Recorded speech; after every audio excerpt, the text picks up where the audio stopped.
मिश्रा जी, आप कुछ और साड़ी सूट या लहंगा दिखाइए ना। अरे भाई, मैं दुल्हन हूँ, मुझे सबसे अच्छे कपड़े पहनने हैं। पापा हम कह देते हैं, हम कोई भी सस्ता वाला लहंगा नहीं लेने वाले। हाँ, वक्त का सच में पता ही नहीं चलता कब निकल जाता है। कल इतनी छोटी सी अक्षरा इस घर में घर घर खेला करती थी, और आज उसकी शादी के लिए हमसे सूट, लहंगा और ये साड़ियां देख रहे हैं। वक्त का सच में पता ही नहीं चलता कब निकल जाता है। कल इतनी छोटी सी अक्षरा इस घर में घर घर खेला करती थी, और आज उसकी साड़ी के लिए हमसे सूट, लहंगा और ये साड़ियां दिख रही है। और आज उसकी साड़ी के लिए हम ये सूट, लहंगा और साड़ियां दिखा रहे हैं। मिश्रा जी, बेटियां पता नहीं कैसे इतनी बड़ी हो जाती है, पता ही नहीं चलता। अब अक्षरा को जो भी सूट, साड़ी, लहंगा पसंद आए वो दिखा दीजिए। पैसे की चिंता बिल्कुल मत करिएगा। जी जी, पंकज जी, आप अपनी लाडली से कितना प्यार करते हैं वो तो आपकी आंखों में साफ दिख रहा है। यही तो बात है ना मिश्रा जी। पता नहीं ये अपनी लाडली की विदाई कैसे करवाएंगे, उसे जाने भी देंगे या नहीं। तुम उसकी विदाई की बात अभी मत करो, अभी उसकी शादी में वक्त है ना। वक्त है? अरे अगले महीने तो है उसकी शादी, अब वक्त कहाँ है? हाँ, लेकिन अभी उसके जाने की बात मत करो। देखो कितनी खुश है हमारी बेटी, अपने लिए कितने प्यार से लहंगा पसंद कर रही है। उसकी इसी मुस्कान को देखकर तो हमारा दिन गुजरता है। कुछ दिनों बाद उसकी ये हंसी की आवाज भी यहाँ नहीं आने वाली। देखिए, ऐसे रोइए मत। आप लोग बिटिया देखेगी तो उसका भी तो मन भर आएगा। मैंने वही तो कहा कि उसके जाने की बात अभी मत करो, अभी ये पल मुझे उसके साथ जी लेने दो। एक पिता का मन ही जानता है, जब उसकी छोटी सी गुड़िया उससे दूर होती है तो उसका मन कैसे कचोट रहा होता है। कैसी रीत है इस समाज की, जिस पिता ने इतने बरस तक अपनी बिटिया को किसी अनजान के साये से भी दूर रखा हो, वो एक ही पल में अपनी जान से प्यारी बेटी को दूसरों के हाथों में सौंप देता है। ये देखो, बैग में कपड़े भी नहीं आ रहे, तब भी ठूस ठूस कर भरे जा रही हो। अरे मैंने इतने सूट, साड़ी और लहंगे लिए हैं कि पूरा साल पहनूंगी ना, तब भी खत्म नहीं होने वाले। अरे मम्मी, कोई दीदी को समझाओ ना, वहां ससुराल में बस ये कपड़े ही नहीं पहनने होते, काम भी करना होता है। अरे चुप करो तुम दोनों भाई बहन। और आर्यन, अभी तू किसके साथ मस्ती करेगा हैं? दीदी तो कुछ दिन में चली जाएगी यहाँ से। हाँ, उसकी बात तो मैं चिल करूंगा। वैसे भी दीदी यहाँ होती है ना तो पापा का सारा अटेंशन उसे ही मिलता है बस। हाँ, क्योंकि तू अडॉप्टेड है, तुझे पता नहीं है क्या? ये देखो फिर से शुरू हो गए दोनों। अरे बंद करो लड़ना, चलो पैकिंग में मदद करो। अब सच में जा रही है क्या दीदी? हाँ, अब तू खुश हो जा तू। आपके जाने के बाद। लेकिन आर्यन आगे कुछ नहीं बोल पाया। ऐसे ही होते भाई, जब तक हम सामने होते हैं तब तक तो वो हमें सताते रहते, लेकिन जब सच में हमारे जाने की बारी आती है तो आंखों के आंसू रुकने का नाम नहीं लेते। तू तो कह रहा था तू बहुत चिल करेगा। दीदी मत जाओ प्लीज, रुक जाओ। देख, अभी तुझे मम्मी पापा का ध्यान रखना है। हाँ दीदी। अब रो मत, ऐसा अच्छा नहीं लगता है तू। मैं हमेशा हैंडसम लगता हूँ दीदी, तुम ही तो कहती हो। पापा का है? वो आपको जाते हुए नहीं देख पाएंगे, इसलिए कहीं छुप गए होंगे। अक्षरा के पिता शादी की उस भीड़ में एक कोने में खड़े सिसक रहे थे। अपनी बिटिया को कन्यादान में किसी और को दे दिया था, लेकिन अपने मन को कैसे समझाते कि अब अगली सुबह उनकी झिलमिल करती गुड़िया उन्हें चाय देने उनके पास नहीं होगी। पापा, आप यहाँ क्या कर रहे हैं? अरे कुछ नहीं बेटा, वो यहाँ की डेकोरेशन देख रहा था बस। आप झूठ बोल रहे हैं ना? चलिए, मेरी विदाई का वक्त हो रहा है। इतने वक्त से तेरी माँ से कह रहा था मत बोलो, विदाई की बात मत करो। अक्षरा जा रही है, ऐसा मत बोलो। और सच में तेरी विदाई का वक्त आ गया बेटा। तू जा रही है, लेकिन याद रखना ये हमेशा ही तेरा घर है गुड़िया, और तेरे पापा तेरे पीछे तुझे हमेशा ही खड़े मिलेंगे। पापा, मैं आपके बगैर कैसे रहूंगी? रहना तो हमें है गुड़िया तेरे बिना। जमाई जी, आपको मैं अपनी जिंदगी सौंप रहा हूँ, प्लीज उसका ध्यान रखना।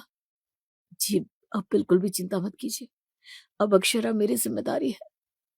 एक पिता के लिए अपनी बेटी को विदा करना कितना मुश्किल हो सकता है, ये हम और आप तो सोच भी नहीं सकते, लेकिन दुनिया के दस्तूर को निभाना तो पड़ता ही है। अक्षरा, तुम्हारे नए जीवन के सफर में ये तुम्हारा पहला कदम है। आओ, इस कलश को गिराओ और अपने नए घर में अपना पहला कदम रखो। वैसे तो हम देवर है भाभी, लेकिन आपकी जानकारी के लिए बता दे कि मैं और भाभी जी एक ही कॉलेज में पढ़ चुके हैं और एक ही उम्र के भी है। वाह, ये बात तो हमें पता ही नहीं थी। मुझे भी बाद में पता चला, जब मेरा और रोशन का रिश्ता तय हो चुका था। तो फिर तो तुम्हें इस घर में किसी दोस्त की कमी महसूस ही नहीं होगी। अब भैया आप कहाँ, हम कहाँ। अरे अब भैया आप कहाँ, हमें देखने वाले भी है वैसे भी। हाँ, माँ देखना भाभी के आने के बाद अब तो आपका बड़ा बेटा बस कमरे में ही दिखाई देने वाला है। बदमाश, कुछ भी बोलता है। चल अब मस्ती मजाक बहुत हो गया, अब रोशन और अक्षरा को आराम करने दे। एक लड़की के लिए इससे अच्छी बात क्या हो सकती है, अगर उसका ससुराल उसे प्यार करता हो तो। अक्षरा की जिंदगी में रोशन के आने से जैसे उसकी हर प्रार्थना पूरी हो गई थी। रोशन अक्षरा से बहुत प्यार करता था और दोनों को देखकर ऐसा लगता था जैसे दोनों एक दूसरे के लिए ही बने हो। माँ, अक्षरा किचन में है क्या? दिखाई नहीं दे रही है। अभी थोड़ी देर पहले तो तू उससे मिला था। ये लो, भाई को तो अक्षरा के बिना एक पल भी चैन नहीं मिल रहा। तू चुप करेगा कि मार खाकर ही मानेगा? ये ले, आ गई तेरी अक्षरा। सुन, तू जरा उस कुर्सी पर बैठ जा। ये लो, बीवी के आते ही भाई का पास में बैठना भी अच्छा नहीं लग रहा। बोलो। अरे नहीं नहीं ईशान, तुम बैठो ना, मैं यहाँ बैठ जाती हूँ। नहीं नहीं, वहां नहीं। मेरा मतलब है, मुझे अगर कुछ चाहिए होगा तो। अक्षरा, तुम यहाँ आकर बैठ जाओ, मेरे भाई को खाना हजम नहीं होगा नहीं तो। ये लीजिए एक्स्ट्रा थाली माँ। क्या, अक्षरा खाना नहीं खाएगी क्या? अरे वाह, क्या आप भी रोमांस की भाषा ही नहीं समझ रही है। दोनों एक ही थाली में खाना खाने वाले हैं। सब लोग हंसने लगते हैं।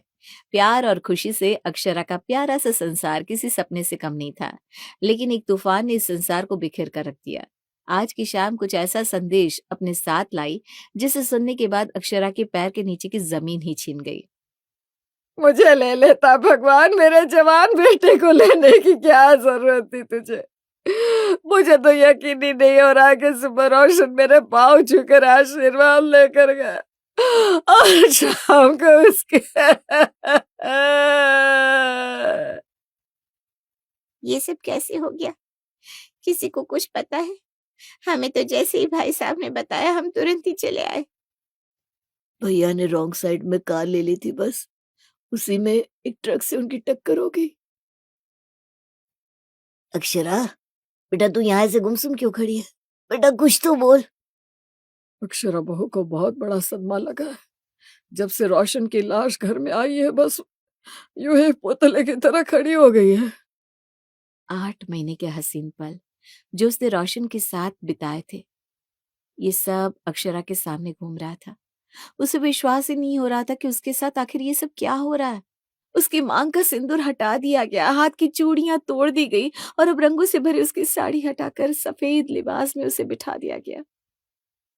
मम्मी मुझसे दीदी की हालत देखी नहीं जा रही, प्लीज उन्हें ये सब मत पहनाओ।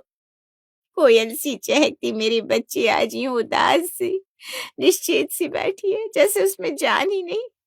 उसने कितने मन से लिए थे ये सूट साड़ी लहंगे, अभी तो उसने मन भर पहने भी नहीं थे। रोशन की 12वीं होने के बाद मैं अक्षरा को यहाँ से ले जाऊंगा। मैं अपनी बिटिया को यहाँ नहीं रहने दे सकता हूँ। हाँ पापा, दीदी को हम यहाँ से ले जाएंगे। वैसे भी अब जीजा जी के बाद उनका यहाँ कोई काम नहीं है। किसी भी माता पिता के लिए उनकी बेटी को यूं सफेद लिबास में देखना कितना दर्द दे सकता है, ये बस किसी विधवा हो चुकी बेटी के माता पिता ही समझ सकते हैं। अक्षरा की जिंदगी कुछ महीनों पहले रंग और अपने पति के प्यार से भरी हंसी खुशी के साथ गुजर रही थी, और कहाँ अब उसे एक विधवा का खिताब मिल चुका था। अक्षरा कहाँ है? बस भी उसका सामान ही पैक करी हूँ।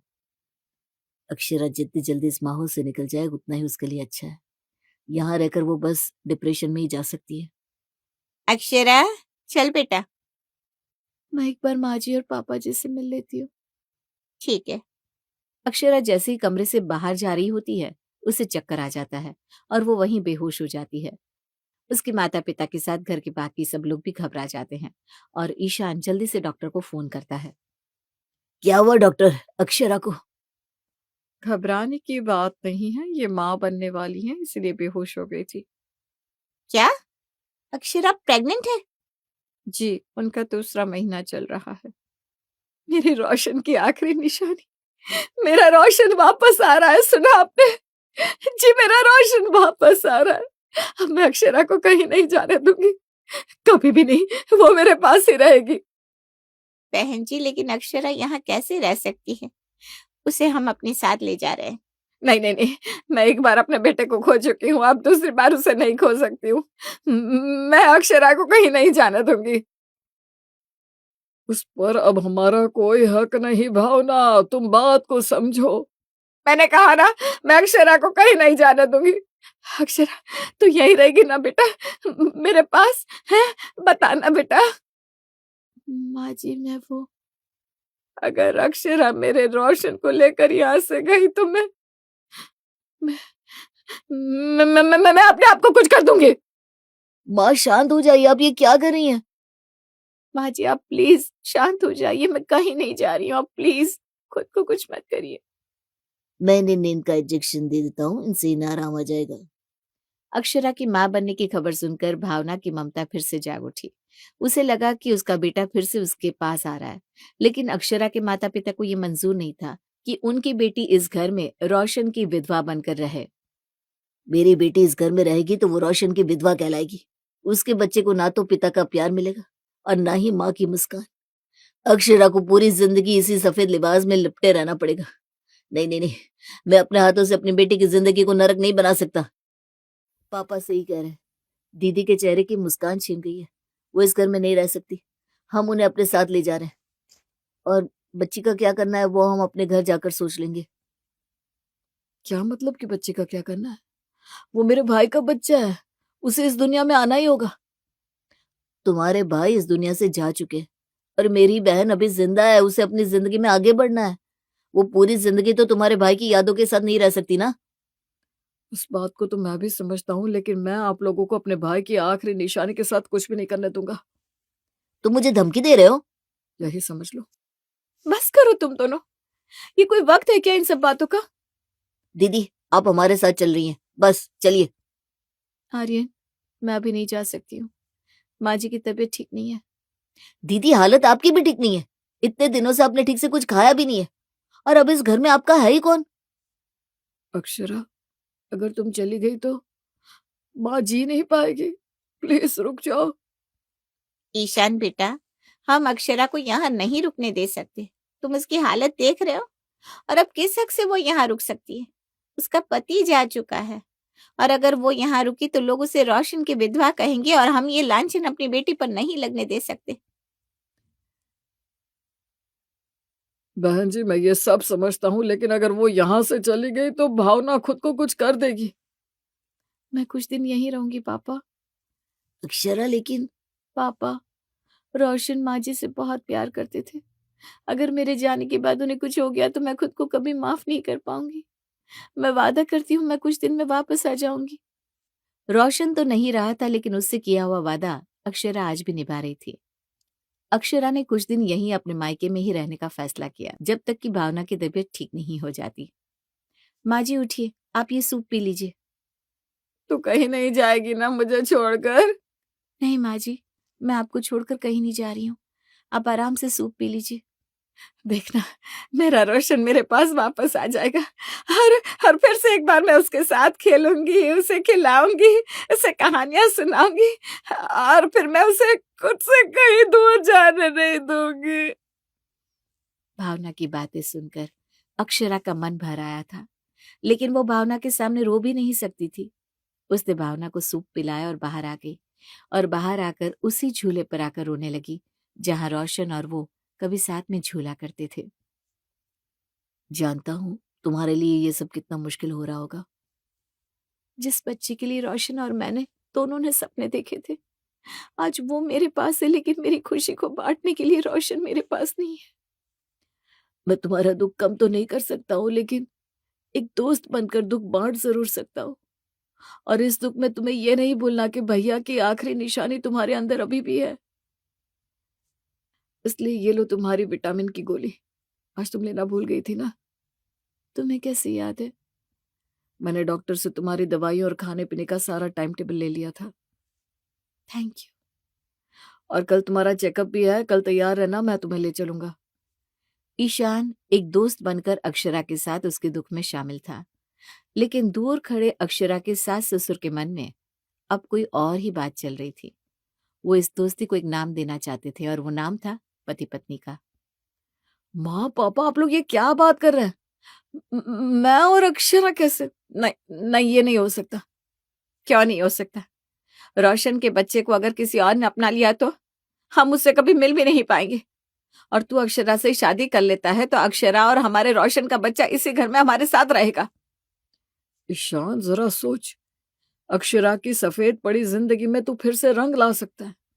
उसकी जिंदगी में ये रंग बिरंगी सूट साड़ी और लहंगे फिर से आ सकते हैं। नहीं नहीं नहीं, नहीं, अक्षरा और मैं, वो मेरे भाई की पत्नी है पापा, हम दोनों। क्या हुआ? तुम और मैं क्या ईशान? क्या बात हो रही है यहाँ?